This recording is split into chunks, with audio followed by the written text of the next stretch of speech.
First of all, Kieran, the best of luck at your new job. I've been listening to you for a while there, and I appreciate someone that talks straight and calls it as it is. I'll just give you it straight. My opinion is this has come for any TD or for the workers. We were brought in a year ago, and just to give you the background, and we were told about this just transition for 7-8 years in 2025, 2027. There's a mistrust at the moment among workers and indeed a lot of politicians with what has gone on, because this has just come like a bolt out of the blue 5 or 6 years forward. You talked about Bordenmona. Bordenmona are looking at fish project, they're looking at herbs, but they're 6-7 years away from that, to be quite frank about it. There is probably 300 to 400 Bordenmona workers already thrown in a scrap heap at the moment that they give redundancy to. Go to the coal yards in Galway, go to the coal yards in Sligo, go to the people that with the mistrust just took the redundancy, had no other choice. One thing I would ask you, would you be prepared to look for, we go back to Lemass's time with Shannon Airport, something in those areas that would give a tax incentive for businesses to set up to try and bring them in? Would you be prepared to look for that? Can you get the likes of the Enterprise Ireland and the IDA to have someone strategically positioned that will deal with that area?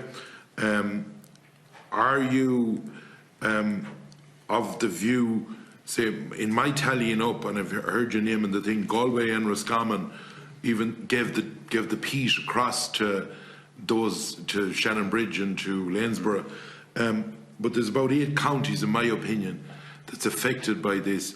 The fund that you talk about, and I'd ask you to write down one name, the National Parks and Wildlife Service, and I fought with them for years, but there's people in there that have done re-wetting, the likes of Jack McCauley, and 5 million, you spoke about the re-wetting given X amount of jobs, and we would have been involved with them in this. And 5 million does about 17 diggers for 240 days, along with the people that needs to do the drawings and the engineers and all that. There's figures being kicked out there at the moment that I would ask you, and I know that you're only starting, to look into, because you talked about the retrofitting. The retrofitting, and you rightly pointed it out, is for people with that has to get trained first of all. Second of all, if I'm a subby in Donegal or Cork and I'm keener than someone else, I'll get that job. And there's a question mark as well over Bornemona's 5 million, has it to go to public tender? And if that does, me with my one digger will be more efficient. Do you understand me? There's no point in saying it. And I think there's a lot of figures being thrown out to try and keep people quiet at the moment that needs to be nailed down. And I would ask you, will there be a representative from every one of the counties? Will there be a team that we know who the team are, and will you address the things that I've asked you to address? Just to give you time, because the time is running out. Thank you. Deputy Fitzmaurice, I'm kind of conscious about the mistrust among the unions. It's been articulated a number of times. I'll just have to meet with them and hear that and hear it at first hand. To a large degree, on question of incentivisation I'll have to check really what liberty we have as a state to state incentivise. But I would have thought that, given what was addressed earlier and was mentioned at the start, that there'd be an empathy in Europe for those regions that are undergoing, that there would be, the state aids rule would be relaxed in regard to incentivisation or subsidisation of industry. You just have to say, look, you can't have an area of a country that has a vital economic activity up to now and suddenly it disappears.